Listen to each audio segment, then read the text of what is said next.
Hello, and welcome to episode 198 of the Reason That's podcast. We have video. We're actually doing video. For a vlogger, or a former vlogger, you Yes. look very uncomfortable. I feel very uncomfortable right now. Why? I don't know. I feel... You feel seen? A little bit. I feel like I'm so used to us just sitting in the bed, and now we're trying to do something professional again. 198 episodes in. Well, I'm Trevor, and this is Jody, and this is our podcast. Wow, I feel like I don't even know what I'm saying anymore. We've done this for so long, but this feels different. It feels like a different podcast. That's what it is. That's the problem. Right, but it's still the same. It's still the same. People are probably mostly listening to this. We're going to put it up on the YouTubes and Facebooks and go from there. I feel like my face might be blocked by this thing. I don't know. You said it wasn't. I couldn't look at my face when I'm looking at the camera. True. Maybe if you... I mean, if my face isn't blocked, why would your face be blocked? Also, nobody wants to see my face anyway, so it's the difference. Listen, nobody wants to see my face either. I don't know about that. All right. Well, we're going to start the podcast off. We're going to start the podcast off with the the anything but bad news segment. Okay. You're a disaster. I know. What's your problem? I know. This just feels different. That's all I'm saying. Okay. Also, mentally, I am all over the place. Yes, you are. I am a space cadet. Bad. I just said, move the green bag, and you just stared at it. And I said, move the green bag, Trevor. You said it very forcefully the second time. Because you were just staring. You were looking right at it. Because not moving. I had received a couple texts. My brain was all over the place. This should be a great episode. Can't Yay. wait. All right. Anything but bad news. Yes. So in this segment, we go through news stories that are not bad. Very self-explanatory. It's not that hard. Okay. I only have a couple. I Okay. think maybe two. Because, All right. First one. Have you heard about this? Dumb phones on the rise as No. opposed to smartphones? No. Is it flip phones again? Yes, it is. So it says, while it may seem like everyone around you is scrolling through a smartphone, there are still consumers being lured by the simplicity of a dumb phone, or one with basic functions and limited connectivity. More people, particularly younger generations, are seeking to unplug from social media and other apps in an effort to improve their real-life interactions. So flip phones are on the rise. No thanks. I kind of want one. No. I'm sure you do want one. Do you want to, you have to hit the buttons, I can't even, what is that called? I don't remember what it's called. I know what you're talking about, but I don't know. I can't remember what it's called either. Yeah, the old way to text where you had to keep hitting the number until you got to the letter that you wanted. Yeah. Yeah. I definitely have noticed, I think going with the fact that I can't put thoughts together, I've been scrolling way too much. What I said, a couple months ago on this podcast, I had eliminated the apps pretty much from my life. Mm-hmm. Now I'm finding myself scrolling again and getting lost mentally. And then when I say, hey, you're on your phone a lot, you're like, I am not. You have not said that lately for some reason. I have, actually. When? I said it recently. You're like, no, I'm not. I don't use my phone a lot. I said, okay. I don't know. I don't remember. You know why? Because your brain's not functioning. You don't remember. I keep telling you that I want to not do it, and I find myself doing it. Every week on the Headspace app, I've been setting. There's a goal that you set, and my goal has been to be more present and aware, and I'm failing miserably, and I hate it. I feel like I have bad posture. I always have bad posture. So no chance that you want a flip phone, right? No, not really. No flip phone for you? No. I mean, I think I've talked about this before, but I can see the younger generations going this path. We had this, they've grown up on iPads and things like that, and I can see them as them getting older having a digital revolution where they say, I don't want to be on the phone anymore. I can see that. Which is good. That's a good thing. We need that, definitely. Yeah, I mean, I probably should have a flip phone. Yeah. Your life would probably improve quite a bit. Although we wouldn't be able to record this episode. The episodes anymore. You have a vlogging camera that just sits. Don't know how to use that thing anymore. Yeah, you don't know how to play live tournaments. You don't know how to vlog. You're just useless. No, I'm just kidding. Speaking of live tournaments and anything but bad news, yes, our very, very, very good friend, Ken O'Donnell, won a bracelet last night. Yes. That was awesome. I woke up to a text from him this morning that just said LOL. I'm more excited for Bethany. Yeah. I mean... She's logged a lot of hours taking care of the kids. Yeah, it's partly her bracelet. That's how it works. Yep. So shout out to Ken. Pretty happy about that. Good news to wake up to this morning. All right, what was my next article that I wanted to read to you? I probably should have saved it. I have no idea what it was now at this point. And Good job, Trevor. I only had two articles. So how did I forget what the other one was? Oh God, help me. You're doing great. This is the theme. You're doing great. This is the theme of the. All right, well that's it because I don't know what the other one was. Great job. Thank you. All right, we had two good news stories. Ken wins a bracelet. Flip phones are coming back. Ken wins the bracelet is the best news ever. That's the true. news of the year. Yeah, it was the $600 deep stack event. I think he won $350,000. So that's pretty cool. All right, that's it for that segment. This is how we do things. Beautiful, wonderful. All right, so let's. Yeah, and I got to be out of here at 10:20. So. Yeah, normally, if you are new to the podcast because you're watching it on video for the first time, normally we're laying in our bed with a phone in front of us like this, recording. Yeah, I just realized you're doing a voice recording and you're scrolling through stuff. Yeah, that might not be ideal. This is the and voice you recording. kind of have this like. Gotta leave it here. This is just a backup plan. Yeah. I mean, we have another backup plan over there already too. Yeah, it's gonna be the most echoey podcast ever. Yeah. Well, we also said last week we have to get the microphone set up again because when we're using the phone, you hear the pop, pop, peas. Yes. Yeah, that's with the pop filter. And I did that multiple times last week. Yeah, we just have to figure out like maybe a better way. I don't know. We have to see how this one goes and then kind of go from there. Yeah. So I think the theme of this episode is definitely going to be some brain fog issues because that's how I've been feeling lately. I think it's a combination of all the things that we've talked about for 4 years that seem so hard to do on a consistent basis. Yes. I'm sure. But you don't get enough sleep. Well, that's part of it, right? Yeah. I think a lot of people out there could probably relate to feeling like don't get enough sleep, need to eat better, need to exercise, need to do all those self-care things constantly. I mean, that's kind of been the theme of this podcast for 4 years, us trying to do that as you yawn right now. Remember when we did the live stream and we'd see how many yawns I would Oh my do in a goodness. live Well, that stream? was at night, so that made sense. Yeah, this is morning. And I've been up since 5 o'clock in the morning. Yeah. So, I mean, it feels like people all struggle with that same thing. And it feels like it should be easy, but it's so hard to stay on task. Well, because the schedule is so out of control, which we talk about all the time. But, like, it's as soon as the kids get done school, it sucks for us because we're waking up at 5, we're going to the gym. As soon as we're done the gym, a kid needs to get dropped off at school. So drop-offs start, leaving the house at 6:50 in the morning, and the last kid gets dropped off at 9 o'clock, and then the first kid gets picked up again at 1:50. So, it's like hours of running, and then there's some free time, and then you got to start the running all over again because all three of them need to be picked up again. They get done at different times. They're at different schools. They're all over town. So that is a pain. Yeah. And then, like, today I have 2 appointments back to back because I had an appointment scheduled for today that I've been waiting a month for. And then when I got the stomach bug, you had to reschedule my hair appointment for me. And you rescheduled it for the same day as my skincare appointment that's like forever away. So now I have to go from hair. I'm not complaining here, but I know it sounds but I'm just saying, like, it's a constant running, like I'm going 20 minutes away to get my hair done. And then I got to go like 45 minutes away for my skincare.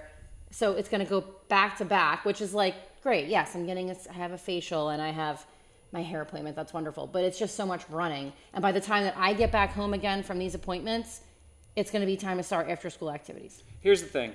I would give your argument some weight if, what?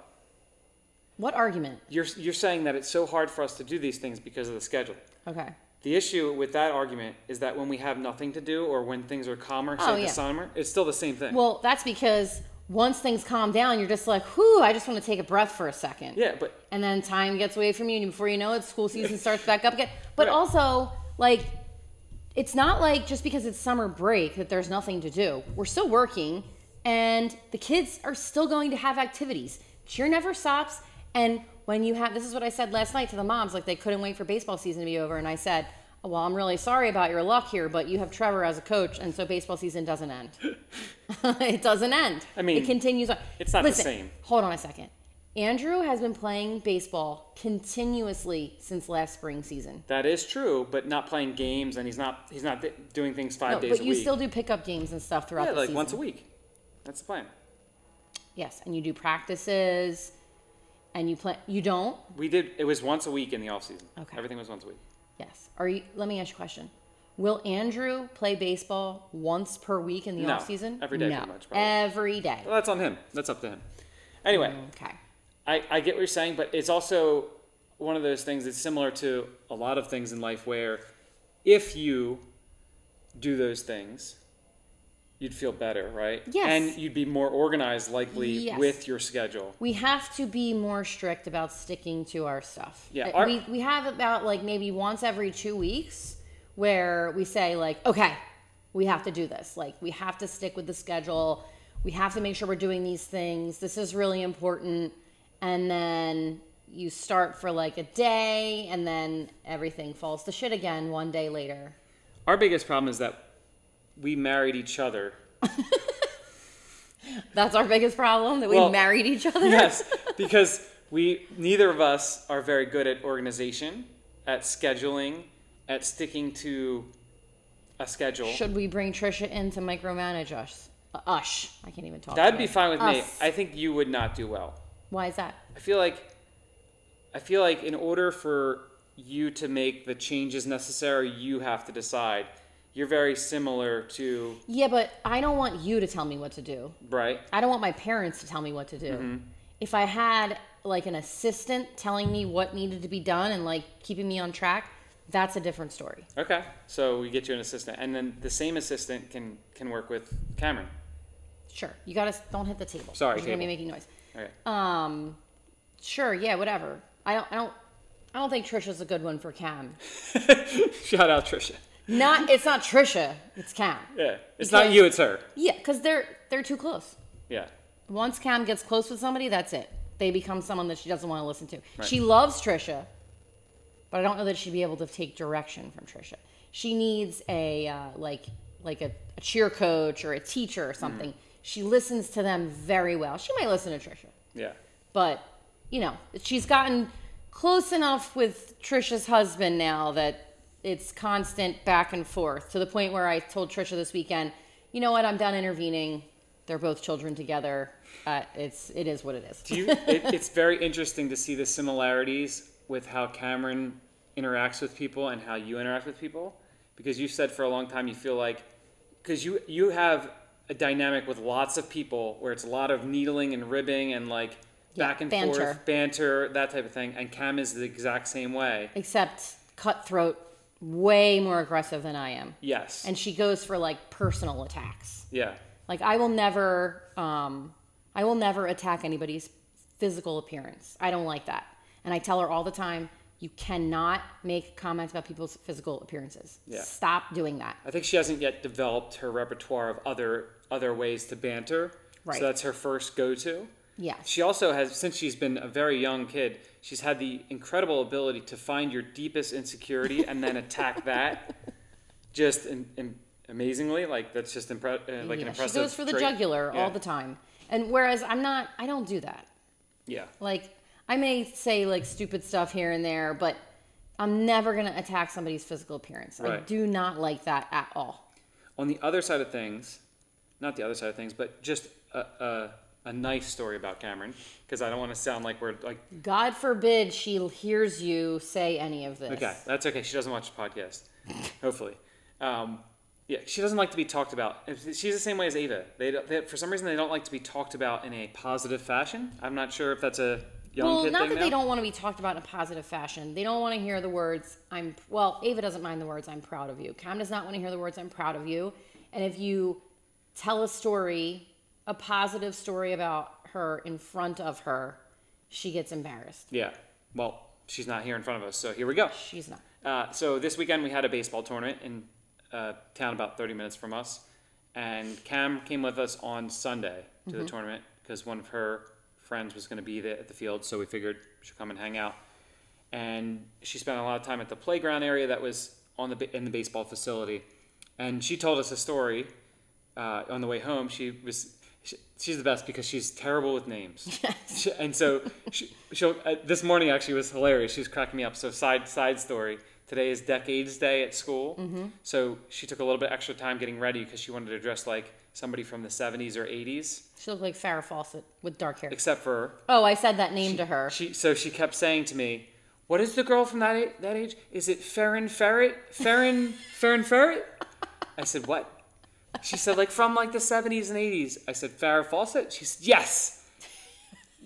20 seconds later, she's like, what was it again? Farron Ferry? Oh, I'm like, my goodness. Farrah Fawcett. We get to school, and she's about to get out of the car. Keeping in mind, it's about a 5-minute drive to it's school. it's not. What was the name again? Ferris Flamely? I'm like, Farrah Fawcett, Cam. So when she said, I met somebody you went to high school with, and then she said like some names that were not, but then I kind of put some context clues together because I knew someone I went to high school with was there. Mm-hmm. And so I figured it was his sister. And she said, yes, that's the name. And I said, okay. And she said, I was playing with her son, and, she just kind of said something like that. And then she said she recognized me from the internet, basically. The girl recognized Cam. Right. From the internet. Right. And then later on, I got a message from the girl that I went to high school with, and I'm going to read it out here because it's very sweet. She said, so I have to tell you, my older son had baseball all day today, and my middle son, who is only 6, was playing with this beautiful little girl who was so kind and gentle to him and was really keeping an eye on him when the bigger kids came around. At one point, he got hit in the face, and I turned around to her by his side, making sure he was okay. The whole time I'm thinking, this little girl looks so familiar. Fast forward, big sister comes along and says, come on, Cameron, we have to go. And it dawned on me that she looked familiar because she's a carbon copy of your gorgeous wife, who I see in pics of on here, and I remembered seeing you post before with her name, maybe her YouTube channel. She came back a little later, and of course I had to ask her if her last name was Savage, and told her I went to school with you. Anyway, sorry for the long message, but I had to send you a message to say, amazing job, Mom and Dad. You have raised a beautiful and kind little girl. That's very sweet. Yes. And we get a lot of messages like this, actually. Messages or just people saying really kind things about Cam and how great she is, which is lovely because she doesn't act like that at home. Yeah, I mean, so that tells me there's something wrong with us. Yes. Yeah, that's what I thought last night, too. I'm like, it's me. It's not us. It's me. It's me for sure. Because you're constantly looking at me when I'm interacting with the kids and saying, that's enough. So it's me. You did it last night, and I thought I was going to choke you. Yeah, I'm sorry. I made a very nasty face at you, and I walked away. I don't know how to... So we've talked about this before because... Well, it's because you talk to me like I'm a kid. Right, and I'm not trying to. I'm trying to end the interaction at that point, and I'm not trying to talk down to you. I'm not trying to talk to you like you're a little kid. I'm trying to just end the interaction at that point. But it comes out like you're talking to me. My nose itches. Oh, my God. Right. But it comes out like you're talking to me like I'm one of the kids, and I don't like it. But don't you think a lot of that has to do with less about the way that I'm actually talking and more about the way that you're receiving it from... No. Okay. I listen to the way that you tell the kids to stop arguing. Uh-huh. And you talk to me the exact same way. So how do I talk to you in that situation better? How do I communicate with you when you're in a state of mind like that? When you're in that place, how in the world like it's impossible, it feels like, to say anything where it's like, hey, it's time for you to move away from this conversation without it sounding like... Maybe just something like, okay, we're not going to get anywhere. Instead of like, I can't even think of the words that you used last night, but I know that I really wanted to punch you in the mouth. Yeah. And so I just walked away and got in my car and left. Yeah. I mean, we were going home. Like, it's not like I like left you somewhere. You had your car, I had my car. We were leaving the Little League fields. Andrew was melting down. I was trying to ask him what the hell his problem was. And then you came along and you were like, something like, well, that's enough. Like I was a child. And I just made a face at you and walked away. Now, on the good side of that, the growth from you in that regard was that you came home and you might have wanted to stab me behind my back, but it seemed like you let it go pretty quickly, although you might still be holding on to it now. I don't know. I attempted to. I really didn't want to talk to you when I got home, but I didn't feel like that was the right approach. And then you were talking normal, so I was like, okay, whatever. And I think that's some growth there, because that might not have always been the case in the past, right? So I'm trying to go too, because I recognize how you take what I'm saying, and if I'm saying, hold on, okay, sorry, that's not how I take what you're saying. Right. You talk to me in those moments in a very condescending way. Okay.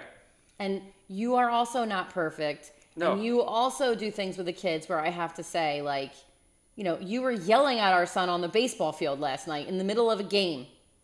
I didn't say anything to you. Which time are you talking about? When he was pitching. Yes. So I was not yelling at him. I was redirecting him from a coaching standpoint. When you do it, it's redirection. When I do it, I'm a child. No, I was coaching and I him. need to stop. First of all, I never said you were a You child. don't talk to any of the other kids on the team like that.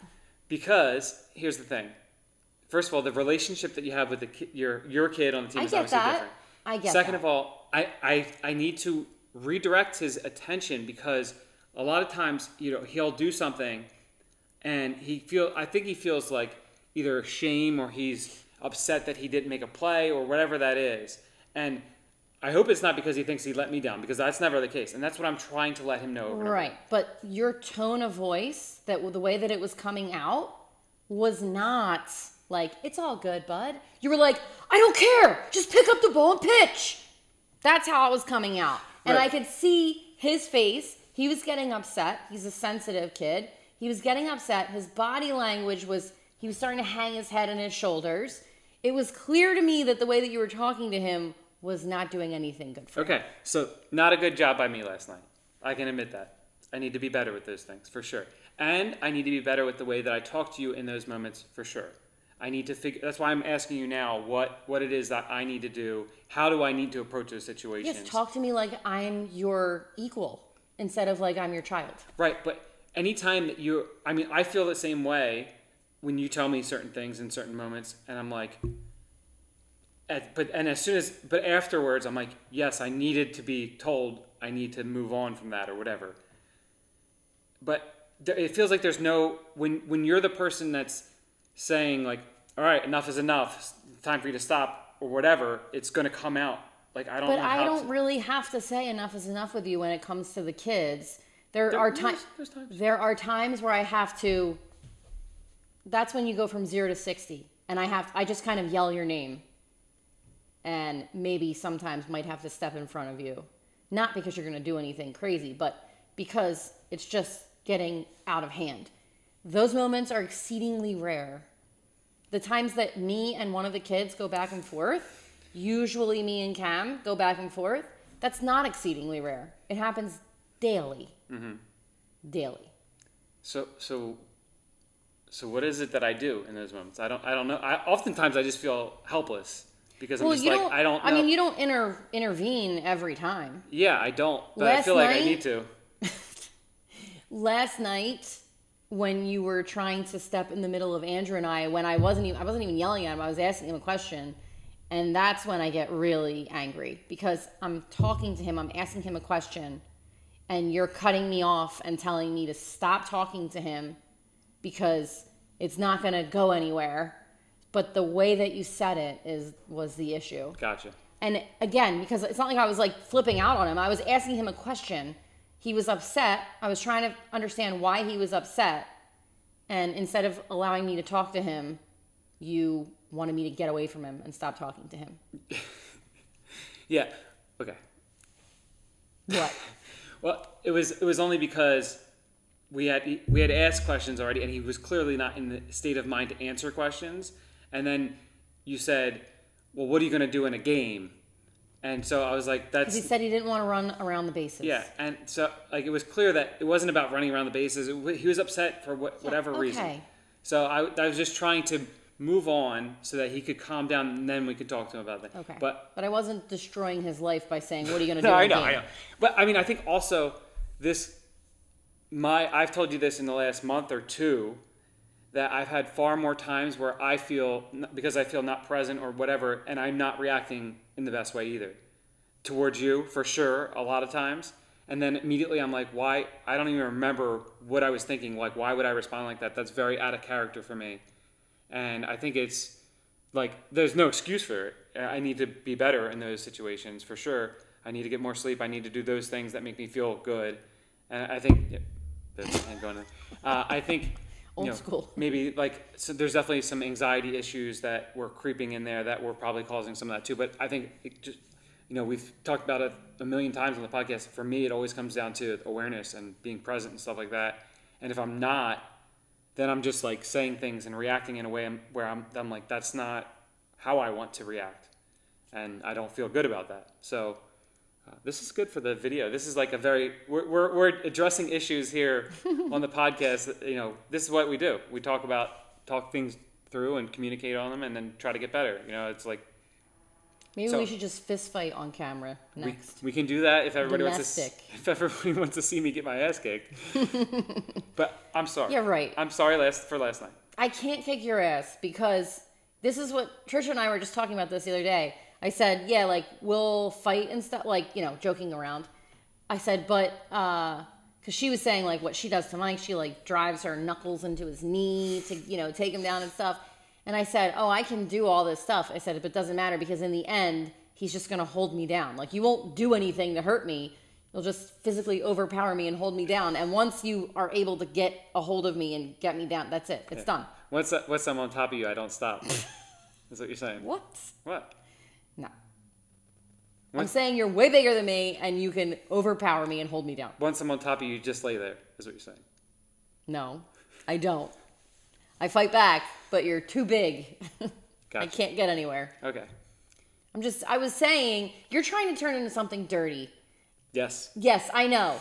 But I'm saying, if we go back and forth, all you do is try to like block everything that I'm doing until you can hold me down. Yeah, I'm on the defense. Yeah.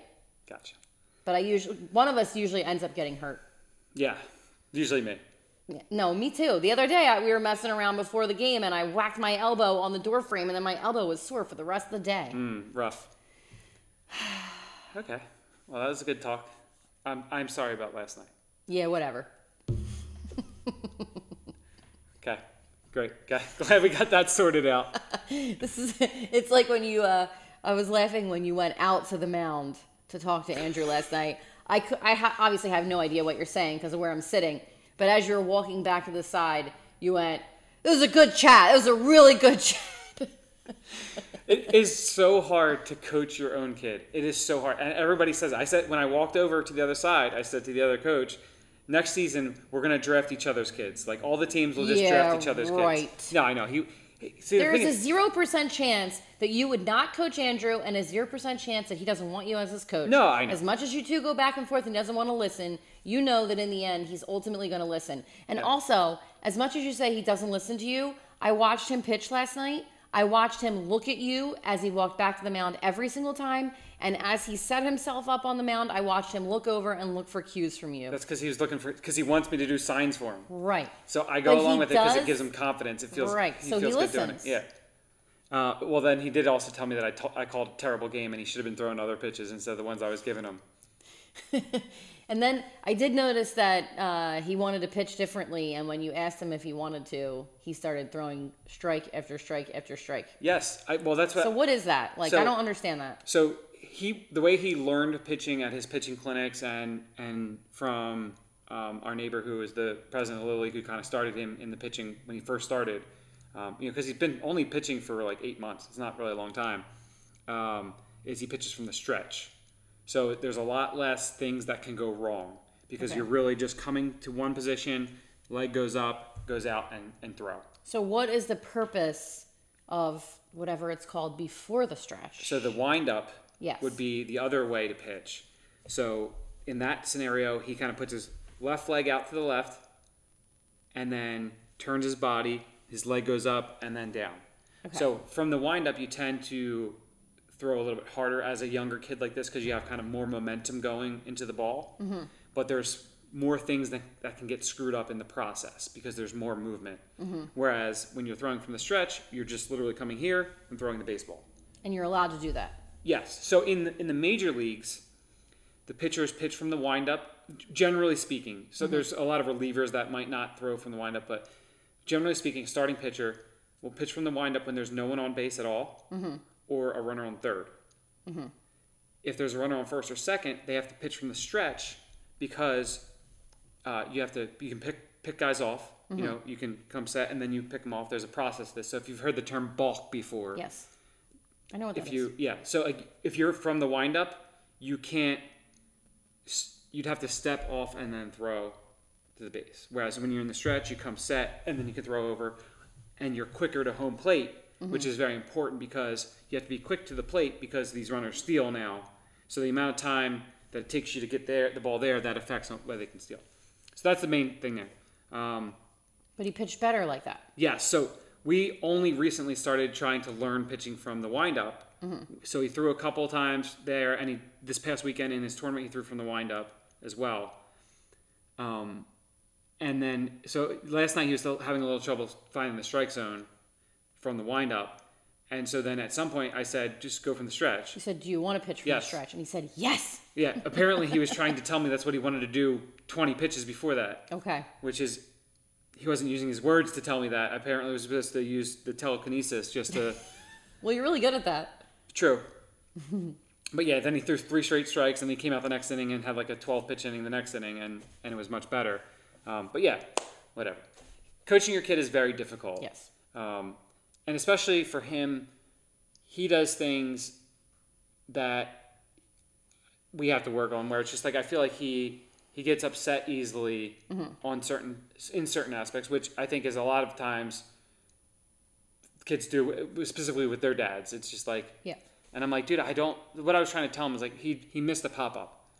And I was like, I don't care that you missed the pop-up, but then the ball's laying on the ground next to him and he's just sitting there on the ground. That's the stuff that we're trying to work on. We're working on that at show for sure in his travel team, and for the Well, he didn't miss it. It landed in his glove and it popped out. Yeah. And then for All-Stars also, like the play is continuing. Like you can't just you have to hustle. You have to go after stuff like that. He usually does. Yeah. But he was sitting on the ground a bunch last night. And he told me the dust was in his eyes. Oh yeah, he said he could. That's when he got really upset. He said, "I can't see. I can't see." Yeah. And you were like, "I don't care." Well, because he kept saying it, I thought we had a misunderstanding. I thought he was saying that he didn't catch the pop-up because he couldn't see. He was saying he didn't get up to get the ball because he couldn't see. There was a lot of dust. Yeah. Okay. Whatever. It doesn't matter. The dirt was all over the place. No big deal. I do want to say, coaching-wise, like this weekend at the travel tournament, we won the tournament, which was awesome. It's a great weekend. And obviously I love coaching so much. And the reason I love coaching so much is it's funny, people probably won't think this, but it's very similar to poker. So in poker, you're identifying your opponents and what weaknesses and flaws that they might have, what strength they might have, and then you from a poker standpoint, you're kind of attacking the flaws and avoiding their strengths if you can. So that's kind of the way that I think about poker. I'm identifying leaks that certain players have and then attacking them. From a coaching standpoint, what you're doing is you're identifying the weaknesses that the player might have, and then you're working to build them up, and then you're finding their strengths, and I don't want to say rewarding, but you're like pushing those strengths. And it's just that whole process, and I love it so much because every kid is so unique. So each kid on all the teams that I coach, I kind of have different cues with them for things that I'm either working on from an actual baseball standpoint. But I tried, I know baseball a bit, but I'm not, and I watch videos to get better at learning the process of certain things. I'm good at identifying, I think, flaws in like a swing or flaws in like a pitching thing. I have a good eye that remembers where people are when they're doing something. So specifically like pitching, I can look at the legs a lot of times on our kids pitching for the travel team, and I know what it looks like when they throw a strike versus when they don't. And I can visually see it and then give them a cue to fix that. All that stuff is fun. I love that. The mental side with 7 and 8-year-old kids is the stuff that I live for, because I know that those things that I can help them with then will help them everywhere in their life as they get older. And so I like that process, and this weekend was a great example of it for me, because I know that there's certain, with the makeup of a team, you have kids that are more vocal in general, just as kids. There's kids that are quieter. And on a team, you need leaders. You need even on a 7 and 8-year-old team, you need kids that are going to be the ones that are vocal and talking and like, hey, let's stay in this game and stuff like that. Because it's easy, as a 7 and 8-year-old, no matter how talented you are at the game, it's easy to get like distracted by things and stuff like that. So I love that idea of finding the kids that are vocal and making sure that they are being leaders. And when they are being leaders, like applauding them for it and building them up and like, yes, it's great that you got a bunch of hits and you hit a home run, all that stuff. That's awesome. what I liked about what you did this weekend is the way that you were encouraging your teammates and being a leader for your teammates. Like, we need that more. That's type of stuff. So I love that stuff. And then, same thing, like the kids who maybe came into the season not as confident in their abilities, maybe because they just haven't played baseball a lot or whatever it is, or maybe also that they're just a little shyer in general. Mm-hmm. I love the ability to kind of open those kids up and have them enjoy the game and like build them up and pump them up and like get them to be like excited about what they're doing. So it's just the best. Now you just got to get Andrew. Yeah, well, that's the problem, is it's hard to do it with your own side. Now, again, with him, I can see a difference in his body language when he's engaged and like when he wants to listen to me. This weekend was a great example, actually. Like, there was an inning or two where he seemed like he was like drained energy-wise. Yeah. And then next thing I know, he looked out and he's asking me for direction. Mm-hmm. And when he's asking me for direction, that's when he's in a good place. Yeah, he's just not he's not a super excitable kid. So we kind of had to like tell him, you need to go out and celebrate with your buddies when they do great things on the field. We saw it yesterday. He was the first one out of the dugout, actually. He did, and he was jumping up and down with him, and yeah, that's great. That's what I want to see. Like, I don't want him to be so reserved that he can't celebrate with his friends. Yeah. The fun thing, too, is that now coaching 3 teams, but coaching 2 teams throughout the season that are very different, with different kind of goals and objectives and different personalities and different levels of ability and things like that.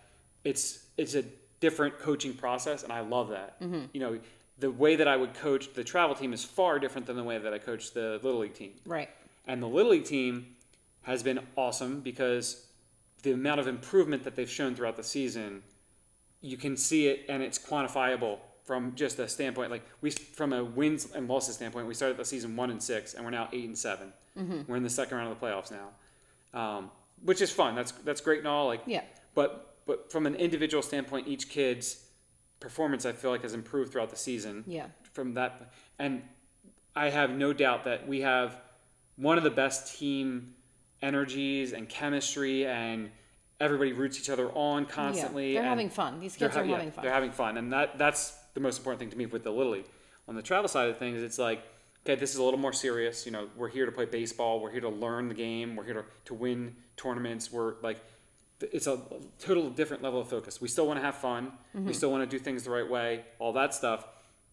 But it's more of like, again, identifying leaks in the actual gameplay, but then also working with individual kids. I mean, it's a similar thing in that regard. So yeah, I love it so much.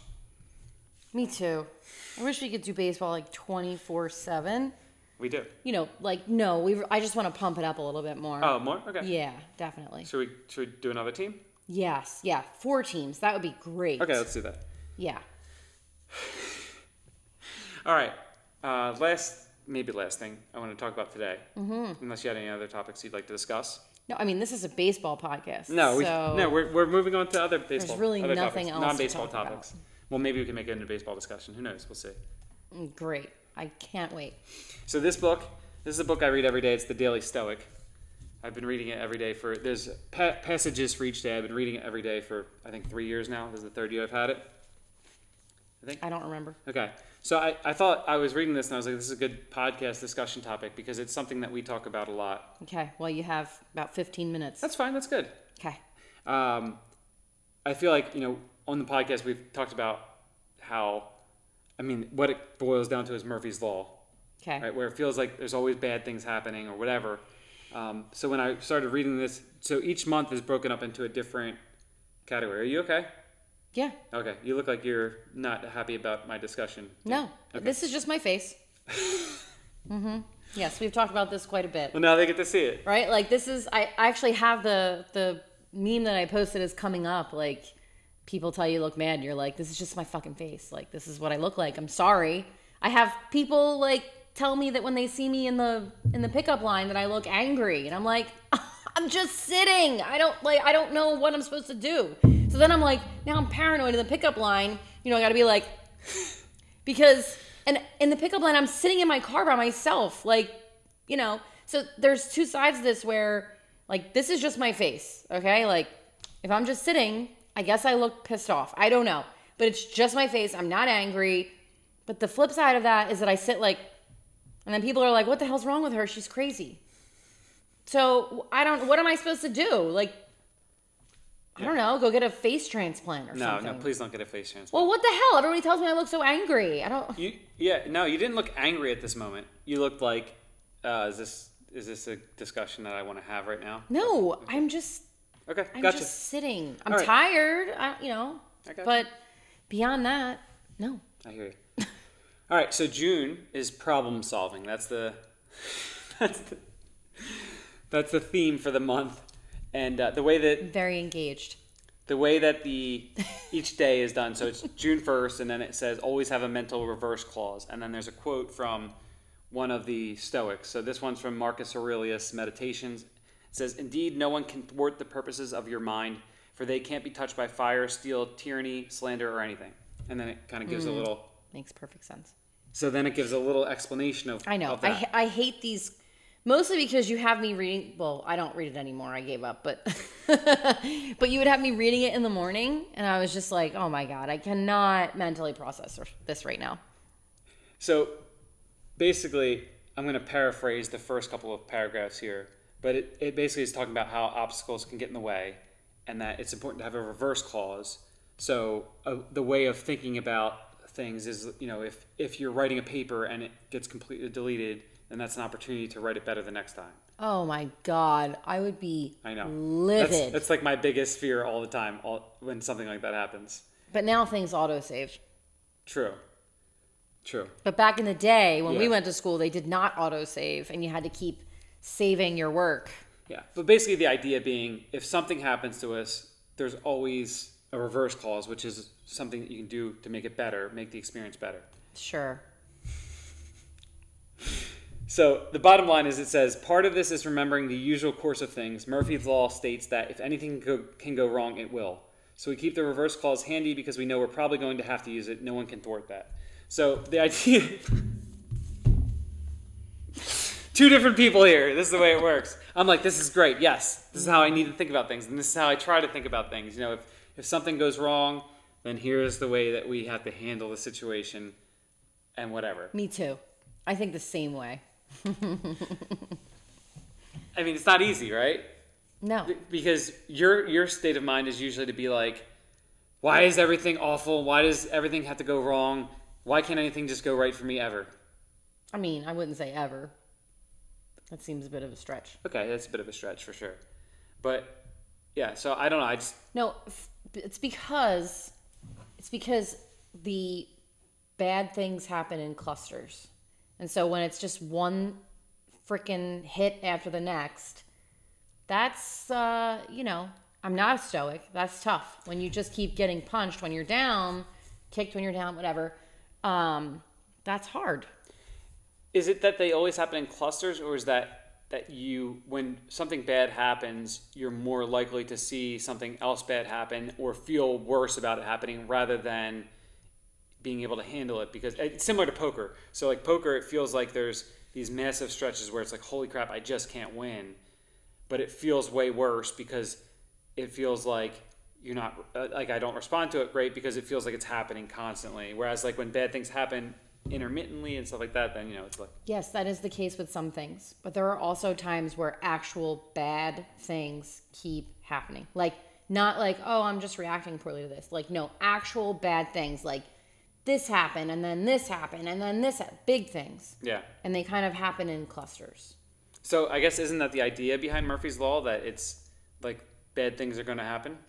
Yeah, they are going to happen. But when you have these big bad things happening one after another, it's very difficult to try to find the good in the situation. Like, fair. I don't want to use like specific examples, I understand, but there was a stretch recently that was bad. It was really bad. Mm-hmm. And there is no good that comes from some of the situations that occurred. Yeah. I mean, I guess there's good in a sense of, oh, well, now I see my family. But there's things that happen where there's no like, oh, let me find the positive in this situation. There is no positive in this situation. There's none. So I guess what I'm thinking about is less about those big catastrophic event type things and more about the day-to-day. Because I think that's where you live, though. Yeah, but I don't necessarily view like the day to day like, oh my God, this is horrible. My life is so bad. Nothing good can come from this. I can look at other things and try to figure out like how to do this better, or, what could be different or whatever, like make it good. I can find the good in things and find like in a negative situation, what is the good thing that comes from this? What is the positive in this? I can find that. I'm talking about like when bad things happen and it's one after another. That's not seeing it like, oh, I'm being a little sensitive to things. Like this is just legit bad things happening. Boom, boom, boom. Yeah, I think you're thinking too far in the extremes of the catastrophic type things. Whereas, but that's where I feel like I can't. That's where I live in that zone where I can't find the good in things. right, which is fine. But what I'm talking about more in the day to day, where I think it's easy to get overwhelmed by certain situations because you feel whatever. Sure, but I don't like look back on the day to day and think like, oh, I have a terrible life. Okay, fair. You think I do, but I don't. I'm just saying. I think it's because there are times that you get into like a zone where it seems like isn't that like just people's cycles? Like you do the same thing. Yeah, for sure. I think the goal is to short circuit those cycles by trying to think in this way, basically. They don't last forever. Okay, fair. I don't know. I mean, I had to have a conversation with you recently because you were telling me every day how unhappy I seemed and how much you felt like I hated my life. And you continually asked me if I wanted to leave the family and just disappear. Yeah. And I tried to explain to you that you saying that to me on a daily basis, no matter how much I said, I don't hate my life, I don't want to leave my family, you kept saying it every day. And I finally had to say, please stop saying this to me. If someone is not feeling great and you keep reinforcing that they're unhappy and telling them that maybe they need to leave their family to be happy, that's not really setting me up for anything good. That's not helping me in any way. That's actually making things worse because you're basically reinforcing that I'm unhappy and, making it known that like, you seem so unhappy. Maybe you should leave, and it's like, do you want me to leave or what? Because you're asking me every day if I want to leave. Yeah, because I'm just trying to, it wasn't a good thought process, but the thought was like, I always want to do everything I possibly can to make sure you are happy. I know that I can't do that because you're the one that has to be happy internally, and there's nothing. But as your lover and significant other, as my lover and spouse, okay, I've always tried to make it my goal to do whatever I can to do what it is, whatever I can control to make you happy and make you feel good. And it's kind of like a helpless feeling when it just feels like you aren't happy. Right. But like when you're raising kids, if you tell a kid every day they're a bad kid, even if they're not, they're going to become a bad kid. Yes. Because that's what they think. That's what they're told. So when I'm told every day that I'm unhappy and that maybe I should leave my family. No, I never said you should leave the family. I said you should take a break. No. When did I say you should leave? You asked me if I should leave the family. Oh. You asked me repeatedly if I should leave the family. I don't want you to leave the family, for sure. So that's why I finally had to say, do you want me to leave? No. Because you keep asking me if I want to leave. I don't want you to leave at all. Never, ever. Please don't leave me. God help me. But I think I haven't said it again since you asked. No, because I had to put a stop to it. Right. It was like really starting to like wear on me. To be told daily how unhappy I was. When I was like, there's things on a day-to-day basis that drive me freaking crazy. But at no point am I like, you know what? I should leave my family. I'm going to abandon my family and just start over. Like, I would never do that. I would never leave my kids. I would never leave you. Like, that's just not who I am. Yeah. I love my kids and I love you. Like, I don't want to leave them. Sure, it may be really hard to go through day to day. And it's not just me. You can talk to lots of moms and they're going to feel the same way. Absolutely. But they're still not going to just abandon their family and start over. Like, what good can come from that? I guess it was maybe I was using that as the last resort opportunity since I feel like tried a lot of other things. And Yeah, but I don't feel like I don't. This is the whole point here is that I don't feel like I'm like a miserable, unhappy person. Sure, there's things day to day that drive me freaking crazy. I'm going to argue with my kids. This is normal stuff that all moms are going through. That doesn't make me a miserable, unhappy person. No, I agree with that. I get it completely. I think it's when it just feels like you're not happy. But I think it goes back to... I think you're being a little hypersensitive. Possibly, but I think it also goes back to things that we've talked about for a long time about other things that where you want different things than what you currently have. And so it's just like, yeah, I don't know. But that doesn't mean I'm going to abandon my family. I don't think you're actually going to abandon the family, and I really hope that you don't. I'm not. Okay. I know. You don't need to hope. Okay. I know that you won't. Unless you don't stop, and then I'm going to fucking leave. And she's out. Just you, though. Just me. Oh, so you taking the kids? No, we'll have 50-50. You sure you want 50-50? I mean, maybe like 75-20. All right. Maybe 10-90, I don't know. 10-90? Jesus. I'm just kidding. No, that would be terrible. Let's not do I'm that. not doing that. Yeah. No, that's like, I also don't want my kids to have to split. And that's no offense to, like, I did it. You know, I know what it's like. I don't want to have to like pick and choose when I mean, this is a stupid conversation because we're not getting divorced. No.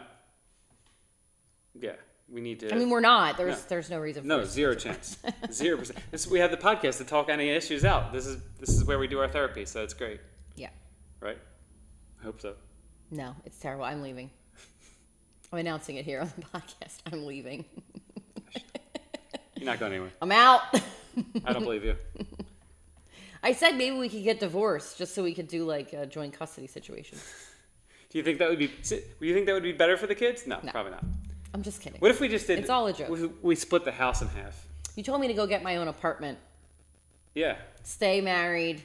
I'll get my own apartment and, you know, visit.